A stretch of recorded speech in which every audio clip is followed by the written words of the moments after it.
starting with IPT Pro is Nintex Onprem to a Power Platform migration is a really very good session because people are nowadays looking for that details. Really very important session. Please check it and welcome Anna Javari. She's a technical lead and she's working on Sogo Dragon and she's working in the industry and he's helping a lot of community members regularly. Okay. Welcome, Jana. Take over from you. Yeah. Okay, thanks for the good introduction, Jenkins. Thank you. Hello, everyone. I'm happy to meet you all on Saturday afternoon. Thank you for taking time to attend this session, especially in the weekend and spending time improving and learning more out of the sessions in Power Platform Bootcamp. All right, so today we'll be talking about my experience when we migrated from Nintex on-prem to Power Platform. A little bit of intro about me. I'm a tech lead and a partner at India division of Soho Dragon. Soho Dragon is an IT consulting company. We are based out headquarters in New York, and also we are based out in Lithuania and India. And we focus on our Microsoft product implementation for our customers. So background about me, I started my career working with SharePoint. I have 10 plus year experience of working with SharePoint. Lately, since last 2 years, I'm also working with Power Apps and Power Automate. Here is my Twitter handle and my blog. If you want to learn more about Power Automate, I have been lately writing about my experiences with Power Automate. So you can go and read my blog. And I'm also a super user for Microsoft Power Automate community. So if you have any questions for Power Apps or Power Platform, you can post your questions to Power Automate, Power Apps or Power BI community, and it has got really good users who will really help you. So you'll get good help out of this community.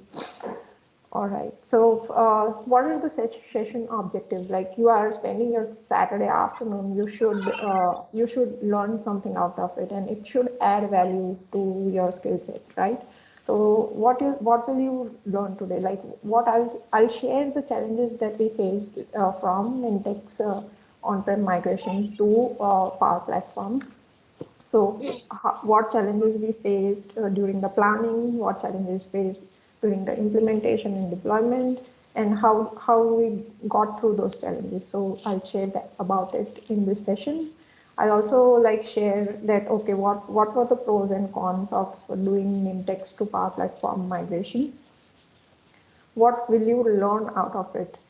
You'll learn to make informed decisions about planning your applications using the Power Platform, especially Power Apps and Power Automate. So whenever you develop an application, you would make a decision, okay, which technology do you want to use to develop this application? And choosing the platform, you need to have the information on what decision should drive you towards that platform, right? So this session will help you on making that decision whether Power Platform or Power Automate is a good tool for your application or not. It will also help you to develop better Power Apps and flows. So you can, there are 100 ways of doing something in any tool, but there are some good practices which you can follow that can help you for better maintenance of your apps like Power Apps or flows. So you'll learn how to develop better apps or better flows so that the maintenance of your application is less. Of course, any tool would have some limitations. That way, Power Apps and Power Automate does have limitations, but there are always some workarounds to work through it and get your requirements implemented. So I'll also share some workarounds that we implemented during this process of migration. And I'll also share some tips and tricks on how to develop better flows and Power Apps. All right, so this is what you'll learn out of this session. Okay, so the agenda, how will the session flow go? First, I'll give an overview of Nintex and Power Platform, especially Power Apps and Power Automate. I'm focusing on that. Then I'll show you a little bit of comparison on on the features of Power Automate and Nintex, what are the similarities and what are the differences between two platforms. Then what lessons we learned as part of this migration out of a live project that we implemented for the customer. Then some pros and cons about the migration. We felt that, okay, these were the advantages of doing this migration and these were some downsides of doing the migration. Then what are the needs, what you need to consider when you migrate from one platform to another? So this will be helpful, right? A lot of customers are like migrating from on-premise to cloud. Lot of customers like will need to or may have already migrated from SharePoint Designer workflows to Power Platform. So there is already like a wave going on this type of migration, like migration from InfoPath to Power Platform. So that is already being like going on. This wave has been going on since last 2 years. So this is like a very hot topic right now, like how to migrate from SharePoint Designer workflows to Power Platform, how to migrate from InfoPath to Power Platform, or how to migrate from on-prem to cloud. All right, a little bit of overview. So what about Power Platform? So Power Apps, where do you use it? You create applications, forms, and dashboards. So a Power Apps application can be a whole application which also includes dashboard, listings of data, and also the forms. Nintex for Office 365 or cloud is also has a product called Nintex Forms, where you can create forms for SharePoint. Form for SharePoint means the list forms which are in SharePoint, or some independent cloud forms. Same way in Power Apps, whether or not it is connected to SharePoint, you can create forms, right? In same way, you can also Nintex, you can create SharePoint independent forms as well. The workflow product of Power Platform is Power Automate. So it's a cloud-based workflow engine that runs in your Office 365 tenant. In same way, Nintex has a product called Nintex Workflows, which is a cloud-based workflow engine. Same here, both the tools, Power Automate and Nintex, works in conjunction with SharePoint as well as other products. Right. So what are the similarities between Power Apps and Nintex Forms? So both have browser-based designer, like you open its designer in browser and then you design your forms. Then you can create dynamic, responsive, attractive, powerful user interface with both of the tools. They have their own like capabilities of creating great forms. So you can make those forms as dynamic, as good looking as you want it to be. Both applications can connect to ample of external applications, be it Dropbox, be it SharePoint, any Microsoft 365 product, or Salesforce, or ServiceNow. So a lot of connection available to external applications. And both of the products work seamlessly with SharePoint list and libraries. So if your data sits in SharePoint list and libraries, both products works really well with the SharePoint products. Right. So what are the differences between both Power Apps and Nintex Forms? So Power Apps is just a cloud product. Then Nintex Forms is available in cloud as well as on-premise. So Power Apps uses like Excel type of formulas to build your complex logic. So if you're familiar with building formulas in Excel, it becomes easy for you to build the expressions in Power Apps to do some more complex logic in your Power Apps. Nintex form does not have more of expression kind of a configuration, but it has like from UI, you just click through the buttons and select the options to design the form. So it's more user friendly if you are a business user, and if you are a like avid Excel user, then Power Apps would be easy for you. So you can't write like JavaScript code to use but you can always like use external API by creating custom connectors. Whereas Nintex form supports writing JavaScript inside your form, and you can do like all those hide, show, and all those kind of complex logic of UI related logic. Then in terms of licensing, Power Apps has a license for each user. So if your user has Microsoft 365 E3 or E5 license, Power Apps is already included as part of that license. Or you can also like purchase Plan 1 and Plan 2, which are more detailed licenses for Power Apps. For Nintex form, the licensing works like per app. If you want to buy licenses for Nintex forms, they give you like license to build like 5 forms or 10 forms or 15 forms. That way it works. Then the apps that you develop in Power Apps are like full-fledged standalone apps, so they can work on their own. Like it can have a dashboard, it can have listing of data and forms. So like it doesn't need a external UI to like talk with it or anything. You just like link it with the data source, and then you can develop the full-fledged app within the Power Apps. Whereas Nintex is more of like developing forms for SharePoint list and library. So the UI, the data listing would be SharePoint list, and then when you want to edit or add data into the SharePoint list, that's where Nintex form is come into the picture. So that is the more usual use case of Nintex forms. So these are like differences between the product like Power Apps and Nintex forms. Now let's see what are the similarities between two workflow products, right? Power Automate and Nintex design, a workflow. So both have like browser-based designers. Like from the browser, you can like drag and drop the actions and then configure the actions. Then both can, of course, same way like forms and Power Apps, both workflow products can also connect to ample number of external applications and tools. Now, what are the differences between Power Automate and Nintex workflow? Sorry for the heading is wrong, I know, but probably it's just that I got the slides in hurry.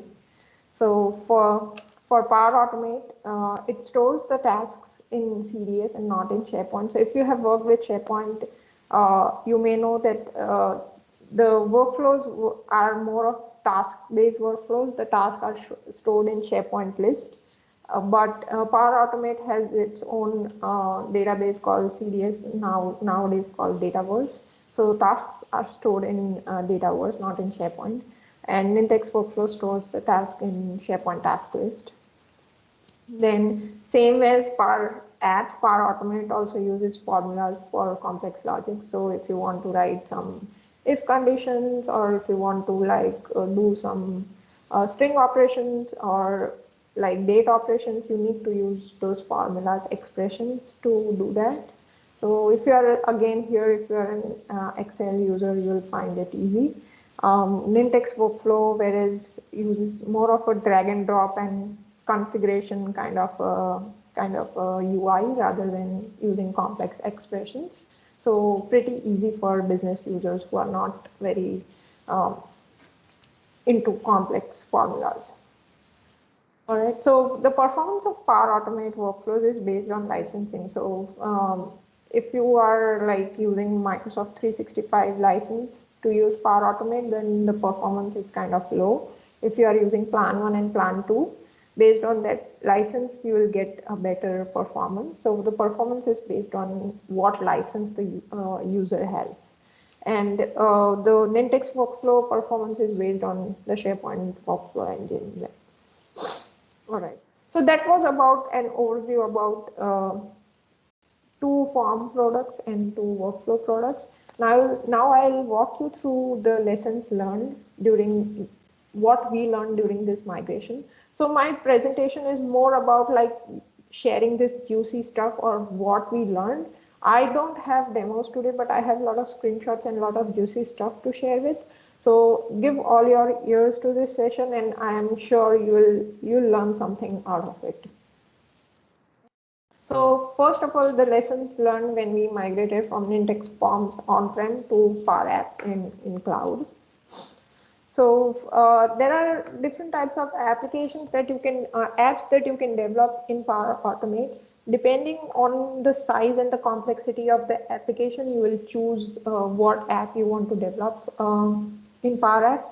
First is SharePoint list form. So if you have very simple form, which does not have like complex logic, but has a little like logic here and there, then you can do SharePoint list form. If you already have a SharePoint list that exists, there is already data in your SharePoint list, and you want to use a custom form on your list, and it is very simple and has only little logic, then I would recommend use SharePoint list form customized with Power Apps, and that should like help you, like in couple of hours you could spin up a good form with Power Apps for SharePoint list.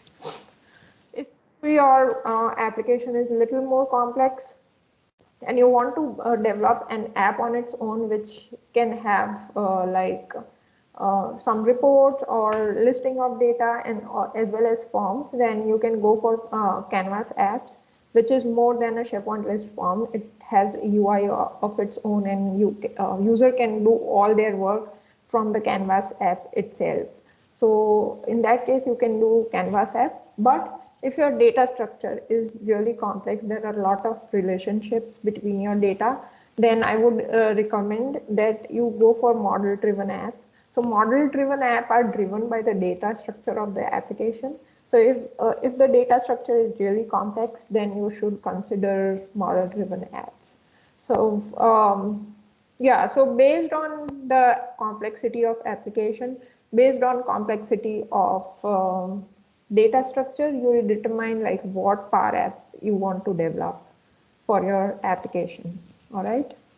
So that was the first, like when we migrated from Nintex form to Power Apps, we were like thinking what we should do, like shall we do a SharePoint list form? And then we thought, no, our scenario is a little more complex and we want to give a little better UI, and we don't want users to like have just form open in the side of browser.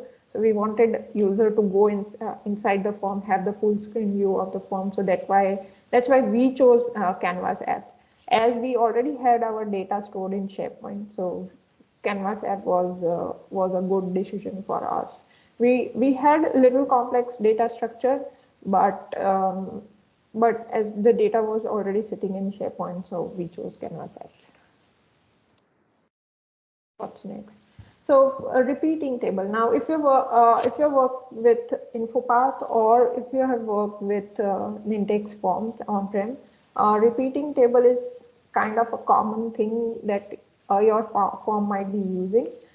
So if you want to like add rows of data, for example, if you are doing an invoice form and you have invoice items to be added, where you are like adding invoice item and the cost, invoice item and the cost, and then you are doing a total in the end, right? So that's a common example of a repeating table. So if you want to do repeating table in Power Apps, there is no out-of-box control available. So here is the repeating table that we did. Here we are giving a row for user to enter the data, and then user can click on plus button, which will add next row, and clicking on the cross button would like delete a row. So Power Apps does not have a default control for developing a repeating table.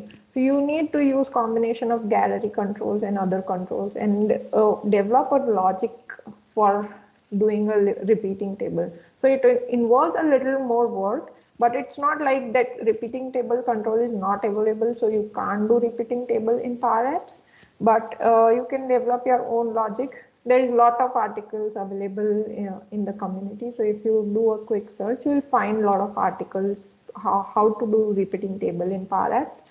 So, but it's not like it's not possible. It requires a little more work, but seamlessly the repeating table works well with Power Apps. Now we are storing the data of repeating table in SharePoint list. So we chose to like save the JSON of this repeating table in a multi-line text column in SharePoint list, so that we also had to like write logic to convert the JSON data and populate the repeating table. And then we also had to develop logic to take the repeating data table and update it back to the SharePoint list. So requires a little more work, but once you get it right in Power Apps with some of your custom logic, it will work seamlessly. So we found this being a significant work. So give this a thought, uh, and yeah, and when you estimate how long your application is gonna take to develop, if you have repeating tables, so consider the time accordingly. All right. What is next? All right. So we also had a form which had multiple attachment sections. Like they had some testing documents where user would attach the testing documents, and then they also had like business approval documents where they would attach the business approvals document. And then when these documents are stored back in SharePoint, we also wanted to differentiate, okay, these documents which are attached are testing documents, and these documents which are attached are business approvals documents. Now, to do this, we did not choose to store the attachments as an attachment to list item. Otherwise, we won't be able to attach the metadata, like what type of document it is. So we had to like create a separate document library in which we store these attachment files. Now,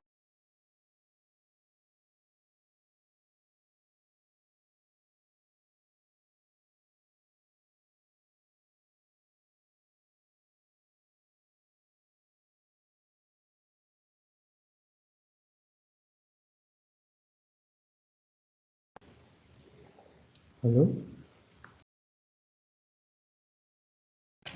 Hi, Anna. You are not audible.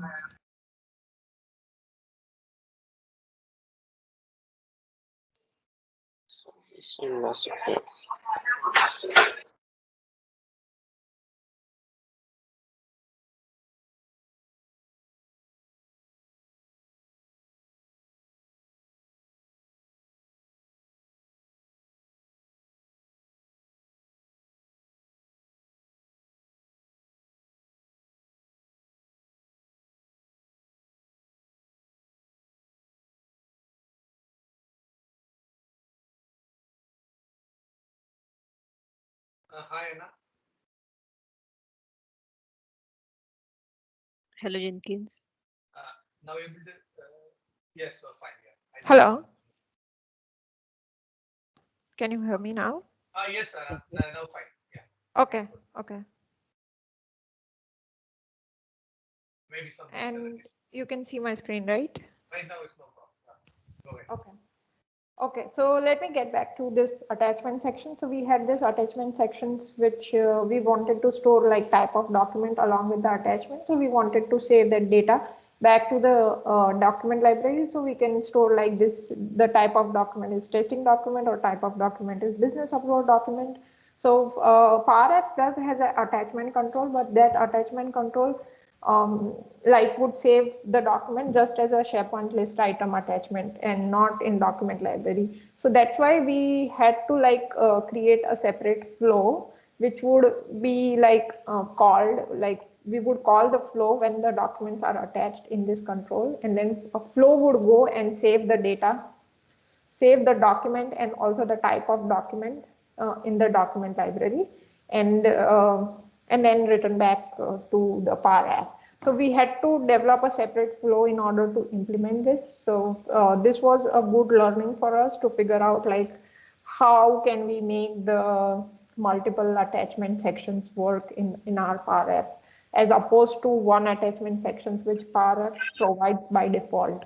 So if you come across this scenario, I just wanted to show this scenario because you may think that, okay, the Power App may not allow this, but if you like work around a little and think more outside the box, you can use combination of Power App and Flow to implement multiple attachment sections in Power Apps.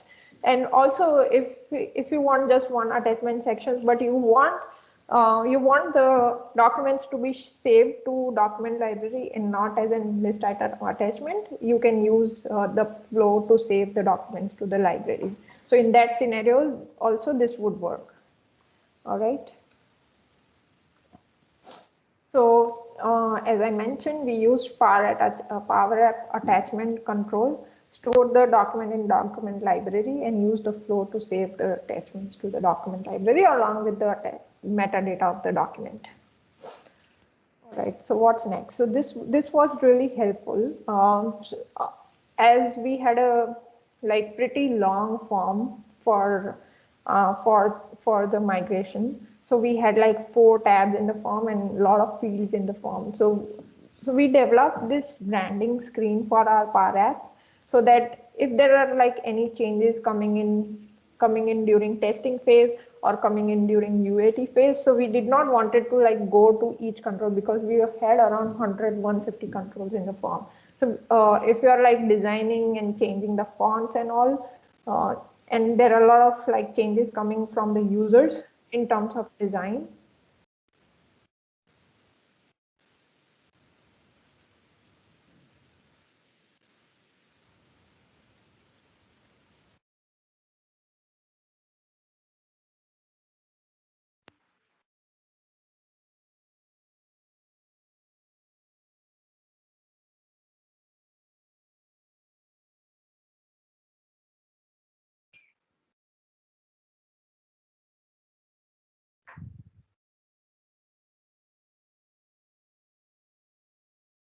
Anna, are you there?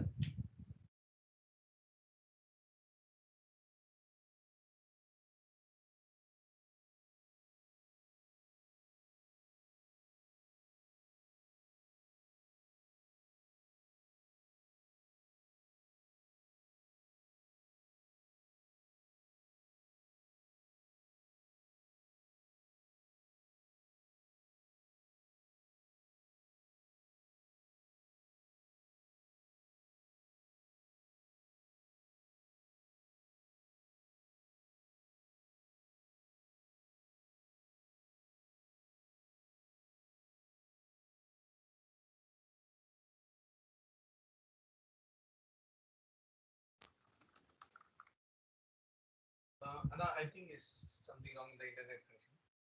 Yeah, I just checked that my internet is working fine, but I'm getting like thrown out of the Teams. I'm not sure what's wrong, but internet is working fine. Anyways, without wasting time, I'm sorry I got disconnected. Like getting back to my session. Let me share my screen again.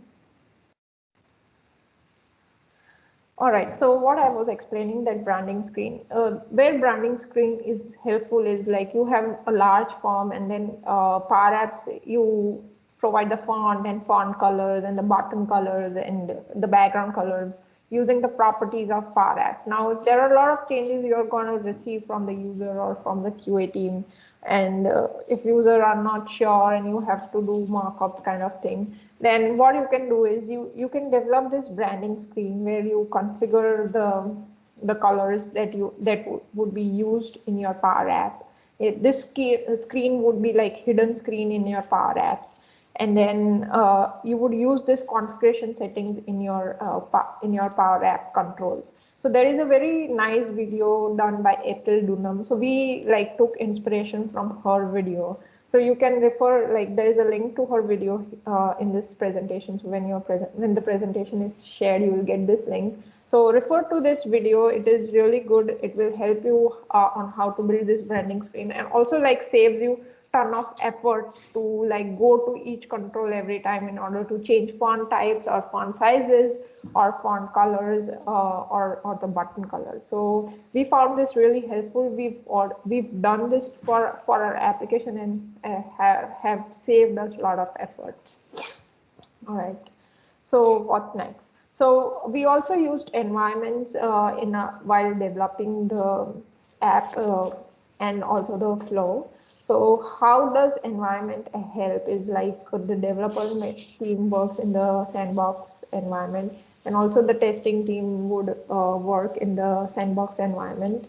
And then we would have a prod default environment as a prod environment. so that whenever like we get changes, like after the application went live and we got changes from the users as an enhancement, what we did is we developed those changes first in the dev, and then we copied, like moved it over testing for the QA team to test, and then we published it to production. So that helps with application lifecycle management of your Power Apps and the flow, so that you don't disturb the live application when you get enhancements from the user. So we found it very useful to use environments while working on this migration.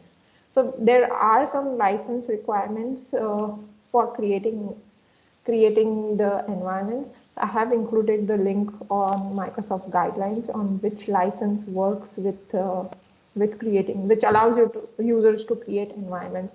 So I think you should refer this guideline. So this is like a decision you make before developing the app or the flow on based on what license your users are gonna have.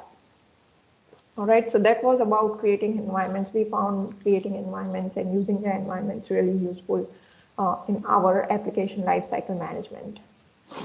All right, service accounts. So we also found that using service accounts to create your Power Apps and to create your flows. And then what you do is once you create the Power App or flow using service accounts, then share it with the co-owners, the users who are going to actually develop that flow or Power Apps. So how does that help is the connections by default would use the service account in your Power App or flow and does not use the user's account. So for example, if I use my user account to develop the Power App or the flow, it would by default, it would in all the connections, like the connections I would be making to the Power App, by default, it would use my user account as a connection. And now if I like leave the company, so my user will be deactivated, and then that would affect the application that was developed in Power Apps and Power Automate, right?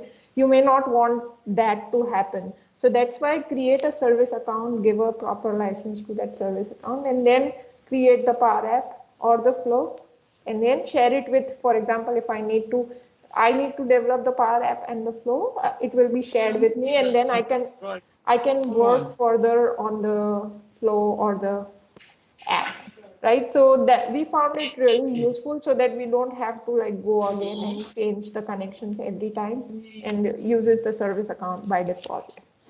All right, so I've just included the screenshot of the flow which shows that, okay, in my connections, this is the service account that we are using.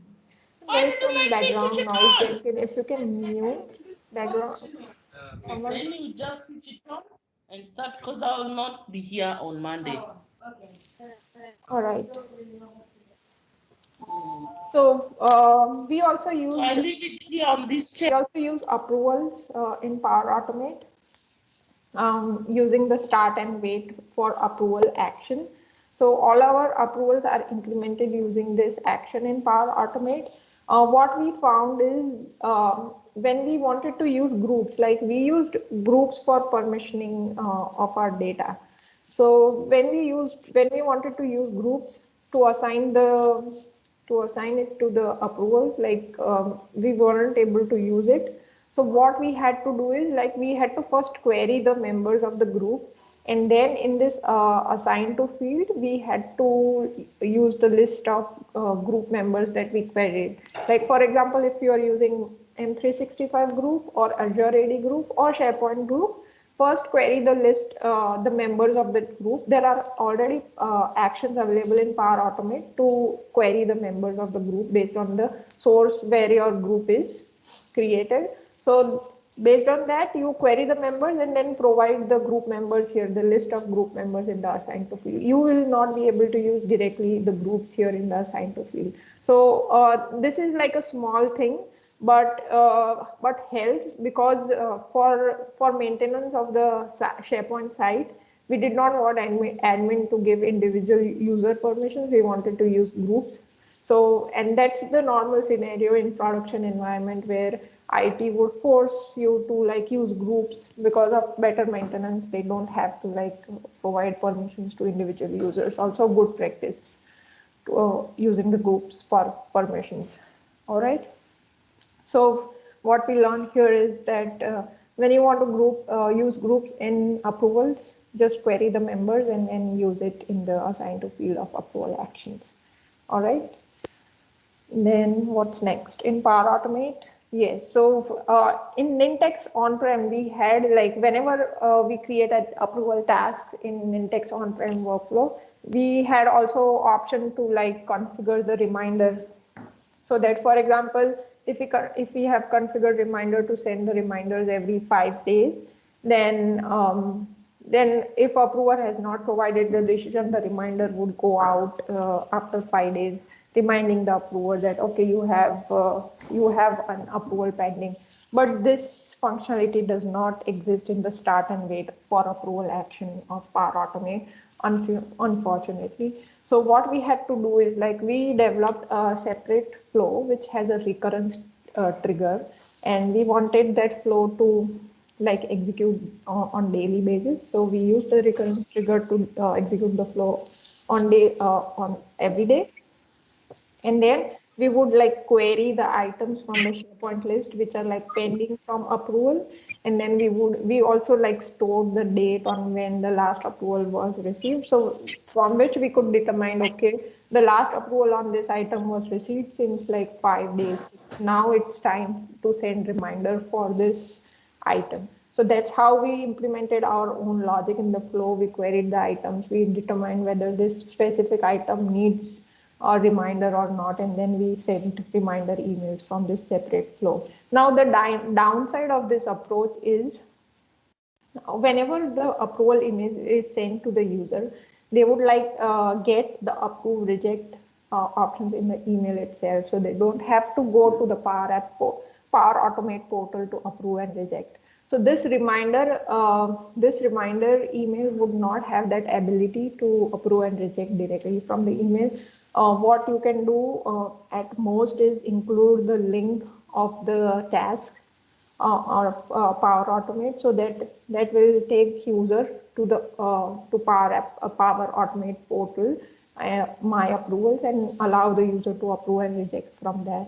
You won't be like able to replicate the same email which was initially sent by the approval action. Okay, so that's a little downside. I hope something Microsoft comes for a solution, or you can use custom adaptive cards to do your own approval rather than using start and wait for approval. All right, so that's about reminders. Build your own logic to send reminders. All right. So we also had like we were storing the data in the SharePoint list. So whenever approval decision is received or something happens, some event happens in the flow, we wanted to update the data back to the SharePoint list. So for example, we had different level of approvals, like first level is completed, then we would update the status in the list that first level is completed and this level of approval was completed on this date. So we had like two options, two fields to update back to the SharePoint list.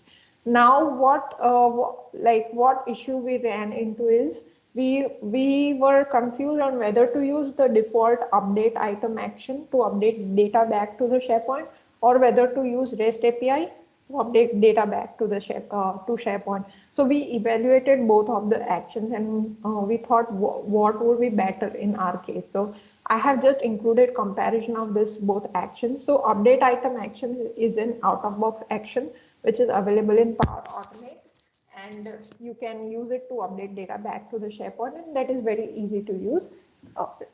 Otherwise, you can use REST API. Now, to use REST API, you need to use send HTTP request to SharePoint action.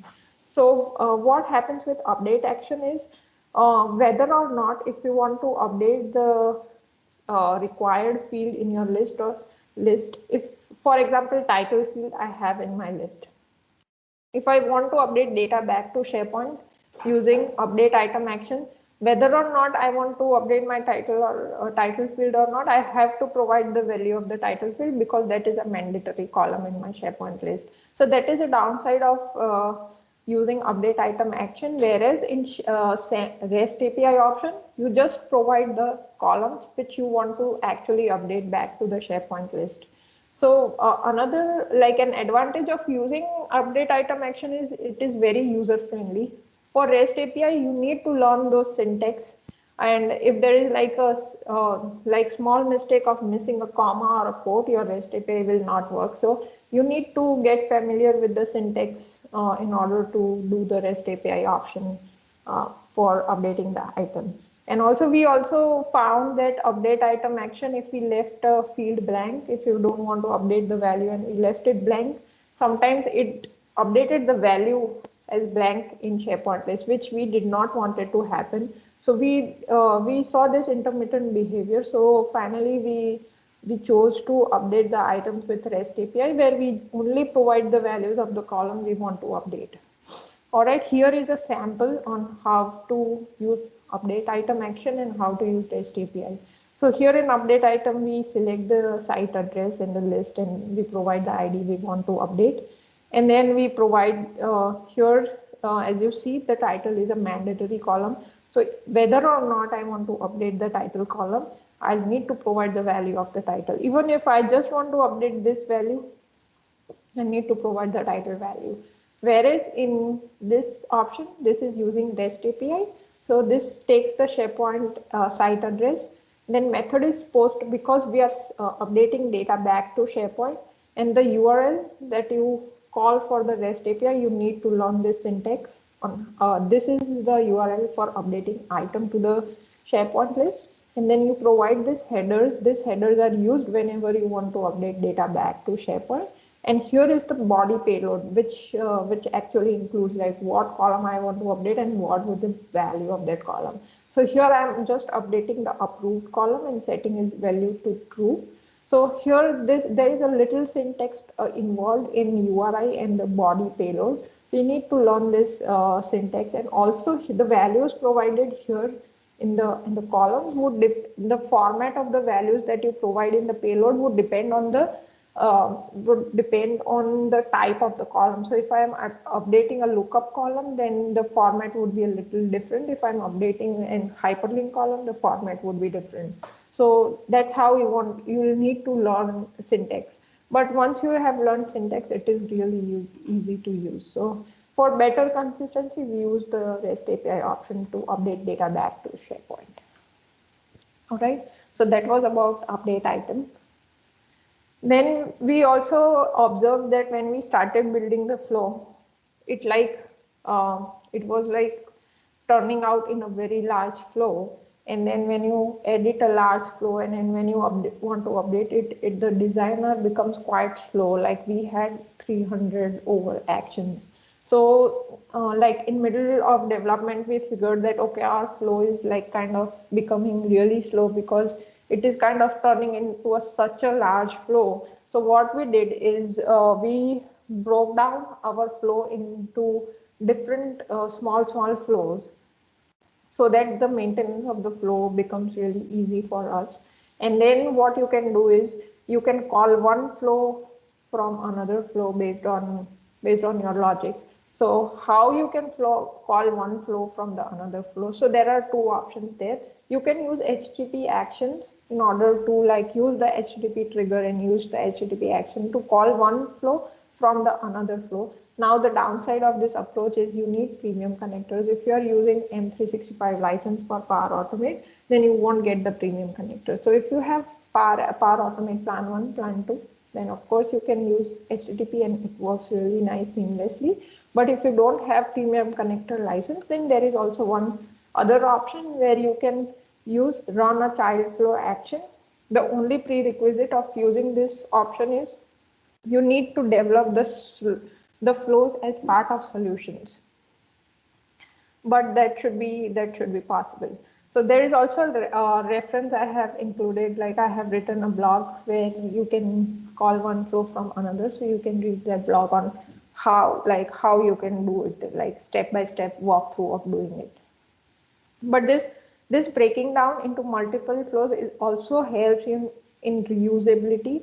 Like for example, if you have like some logic, same like if you are a developer, you would know you would do a common logic in a separate function. In same way applies to flows where you do common logic in in a flow and then call the flow from the parent flow.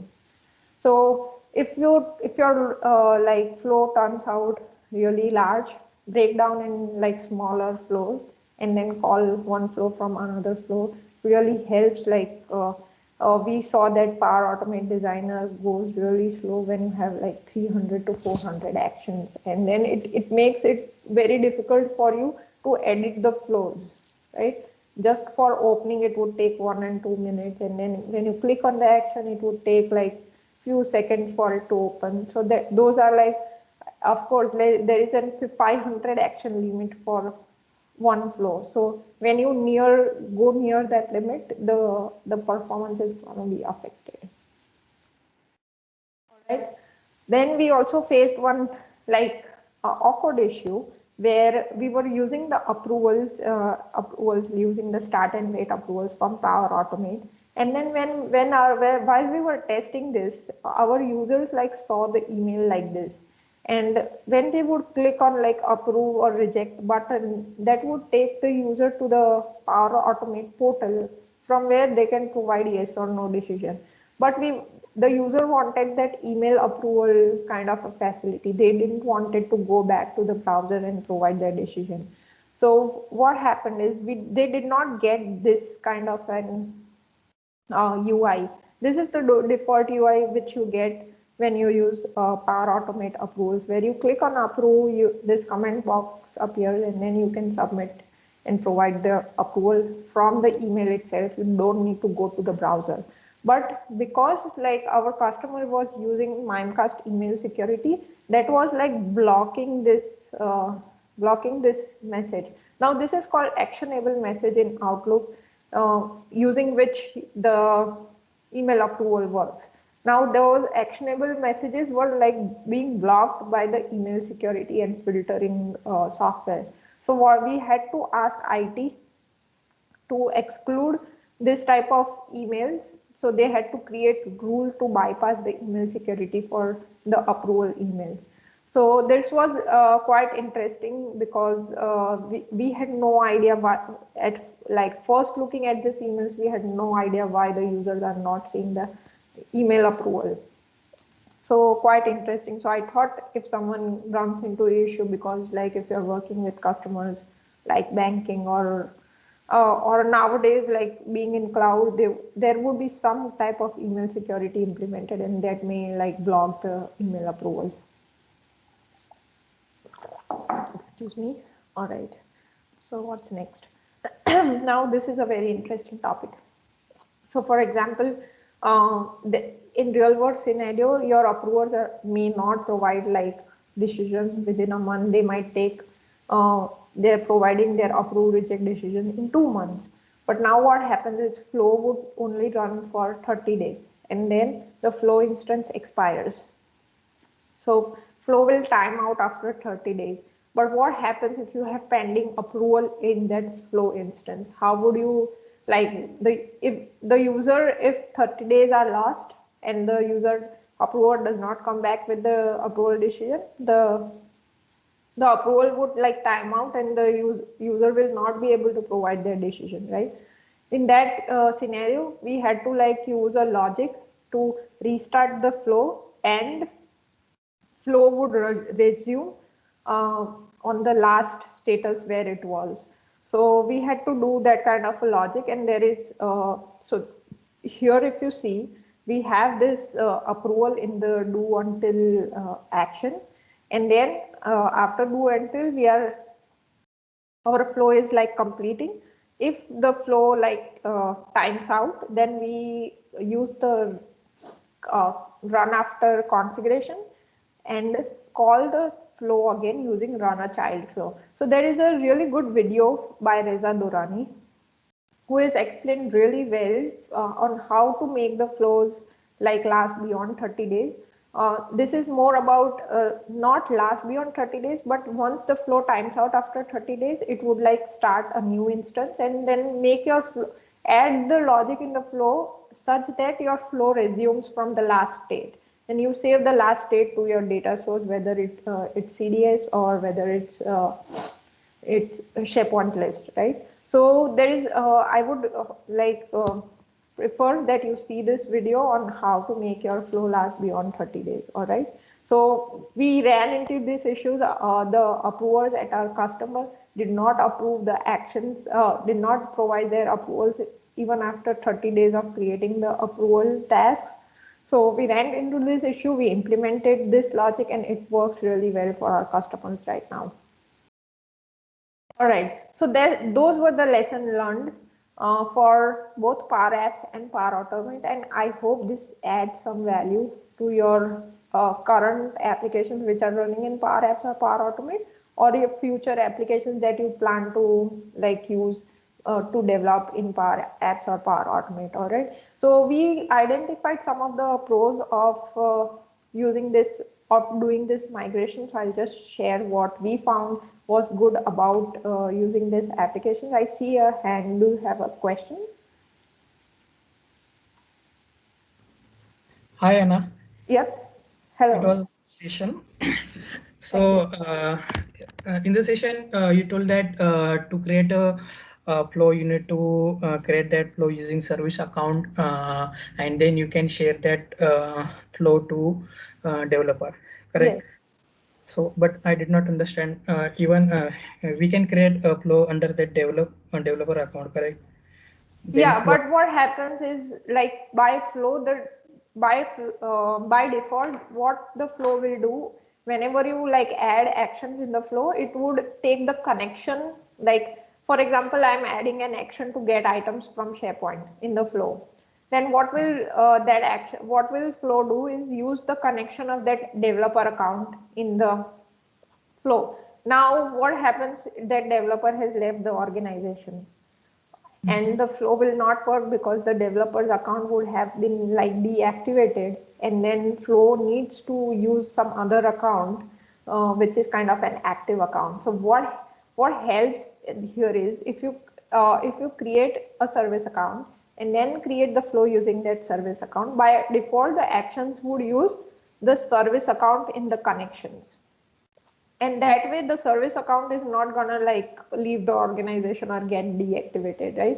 So that really would help your flow to use service account and not being any user dependent or developer dependent.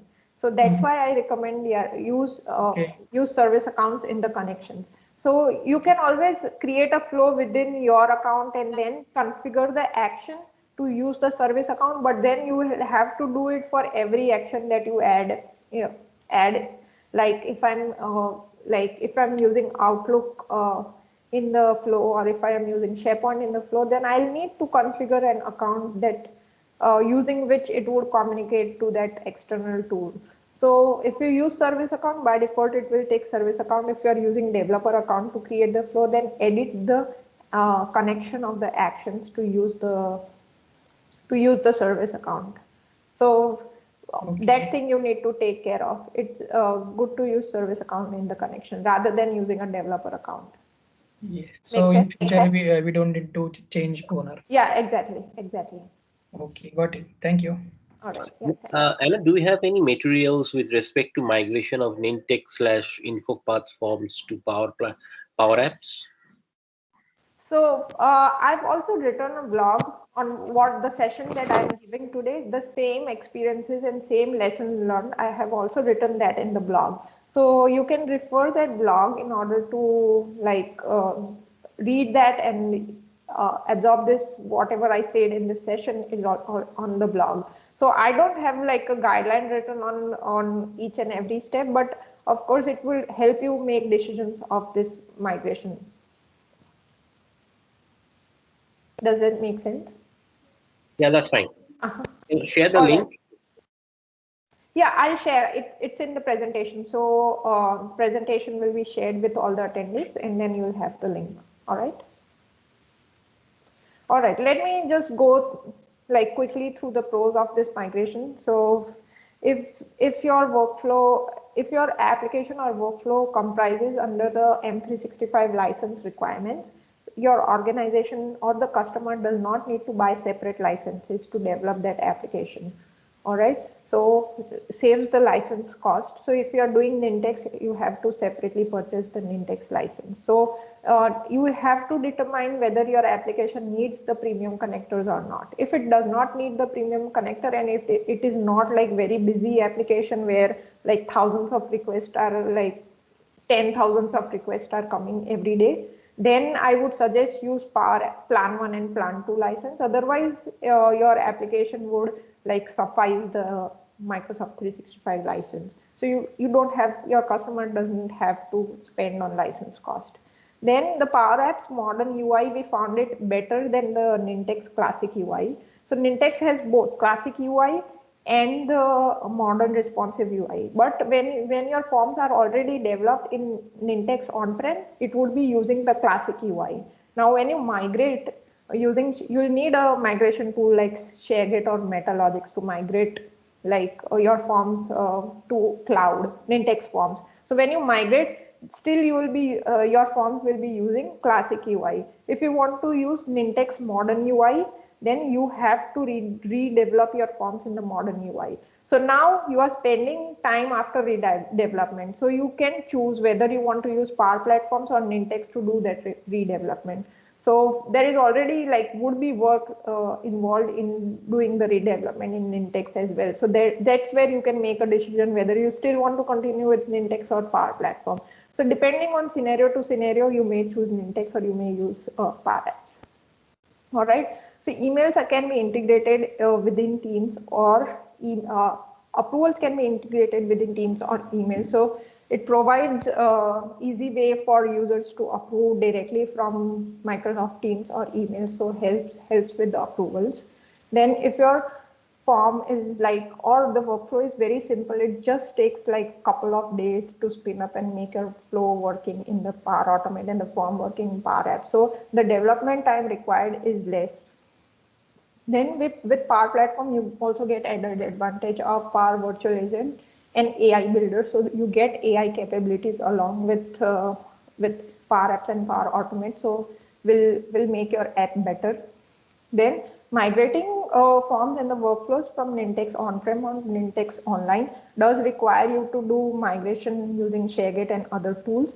And also there is a lot of post-migration work involved because some actions which are available in on-prem are not available in cloud. So again, you have to edit those forms and the workflows to make it working in the cloud. So effort involved. Again, you will need to think on where you want to spend these efforts to redevelop in some other tool or continue using Nintex. All right, some cons of course, there would be some drawbacks of doing something. So what we found is if the flow starts to grow large and used by more and more users, the API license API request under Microsoft 365 license may make the and affect the performance. So you need to like test this with more users. Then Flow does not have workflow history. So Flow will only save the workflow instance for 30 days and your history will wipe out. So what will you do if your audit, like compliance team requires the audit of the workflow? So you need to develop your own logic to save the workflow history to SharePoint list or external data source within your flow. So you need to do extra work to save workflow history in your data source. All right, if flow runs beyond 30 days, then you need to like do extra work to handle the timeout and restart the flow. So there is more work involved here. Canvas app does not have repeating table as I mentioned. So it requires extra efforts to develop the repeating table type of logic in your Power Apps. So few points that you should consider when migrating forms from one tool to another, regardless whether it's Nintex, Power Platform, whatever it is. So some non-technical items, user experience will change when you are going from one tool to other. So user training will be involved as user experience will change. So you'll need to train your users. Licensing cost of one tool to another, that will also change, affect the customer decision. Then development team, like what experience the development team has like within with working, what is the learning curve involved. Then overall business process, one app or multiple apps, whether you want to just develop one app or whether you want to develop 10 apps based on which the decision would be involved. Then some technical, like repeating table, kind of a complex functionality if you have, whether the tool supports or not. Responsive design, like in this mobile and tablet kind of a world, your users will need responsive design. Whether you want to do like list, forms, canvas, what type of app you want to develop.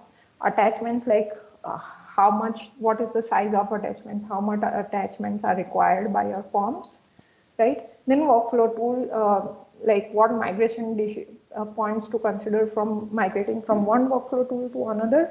Same way, technical user experience, user training, same way licensing, what cost is involved, how much licenses to buy, like whether development team is already familiar or there is a learning curve for them.